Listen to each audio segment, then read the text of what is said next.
नमस्कार। आज हम बात करने वाले हैं प्रेसिडेंट्स बॉडीगार्ड यानी राष्ट्रपति के अंगरक्षकों के बारे में। गणतंत्र दिवस या फिर राष्ट्रपति भवन में किसी खास मौके पर राष्ट्रपति के साथ साए की तरह चलने वाले अंगरक्षकों को आपने ज़रूर देखा होगा। लंबे तगड़े, रौबदार चेहरा, अलग पोशाक और इनकी चुस्ती फुर्ती सबका ध्यान अपनी तरफ खींच ही लेती है। इन जोशीले और सजीले जवानों को प्रेसिडेंट्स बॉडीगार्ड यानी पीबीजी भी कहते हैं। अपने देश भारत में देश का प्रथम नागरिक राष्ट्रपति को माना जाता है। इनका पद सर्व से सर्वोच्च माना जाता है। भारत में राष्ट्रपति को कमांडर इन चीफ का दर्जा मिला हुआ है और वह तीनों सेनाओं इंडियन आर्मी, एयरफोर्स और नेवी का मुखिया भी होता है, इसलिए उनकी सुरक्षा भी उतनी ही खास होती है। राष्ट्रपति के सुरक्षा दस्ते के जवानों का सिलेक्शन का तरीका भी काफ़ी अलग होता है। आपको बताते हैं इस खास यूनिट की कुछ खास बातें। प्रेसिडेंट्स बॉडीगार्ड यानी पीबीजी भारतीय सेना की सर्वोच्च यूनिट यानी एलाइट फोर्स होती है। इसका प्राथमिक रोल राष्ट्रपति की सुरक्षा करना है और हर पल उनके साथ चलना। ये यूनिट राष्ट्रपति भवन में ही रहती है। वर्तमान समय में राष्ट्रपति की सुरक्षा में जो बॉडीगार्ड तैनात होते हैं उनमें सेना से जाट, सिख और राजपूतों को प्राथमिकता दी जाती है। इन तीनों ही रेजिमेंट के सैनिक ज़्यादातर हरियाणा, पंजाब और राजस्थान से आते हैं।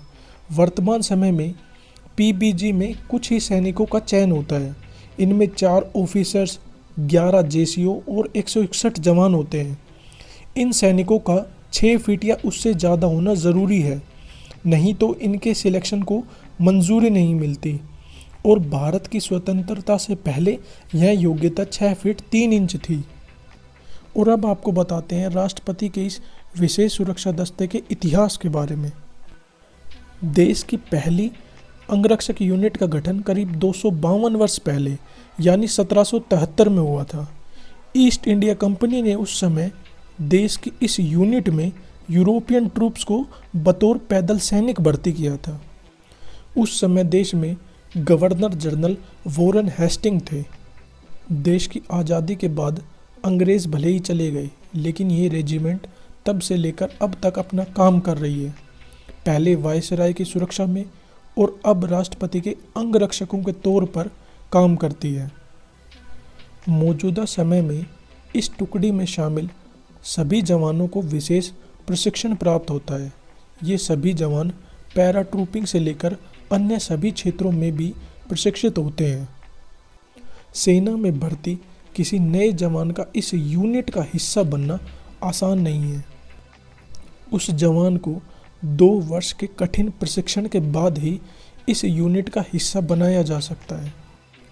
राष्ट्रपति के अंगरक्षकों के दस्ते की बात हो और इस दस्ते में शामिल घोड़ों की बात न हो, ऐसा मुमकिन ही नहीं, क्योंकि इस यूनिट की सबसे बड़ी पहचान इसके खूबसूरत और मजबूत घोड़े ही हैं। इस यूनिट में शामिल सैनिकों के दिन की शुरुआत इनके घोड़ों के साथ ही होती है। ये सभी जवान ड्रिल के तौर पर घोड़ों के साथ अपने दमखम को आजमाते हैं। इन जवानों को अपने घोड़ों पर इतनी महारत हासिल होती है कि ये 50 किलोमीटर प्रति घंटे की रफ्तार पर भी बिना लगाम थामे घोड़ों पर शान से सवारी कर सकते हैं। आपको ये वीडियो कैसी लगी कमेंट बॉक्स में ज़रूर बताएं। अगर आपको वीडियो पसंद आई है तो लाइक करें, शेयर करें और चैनल को सब्सक्राइब कर दें। Thanks for watching.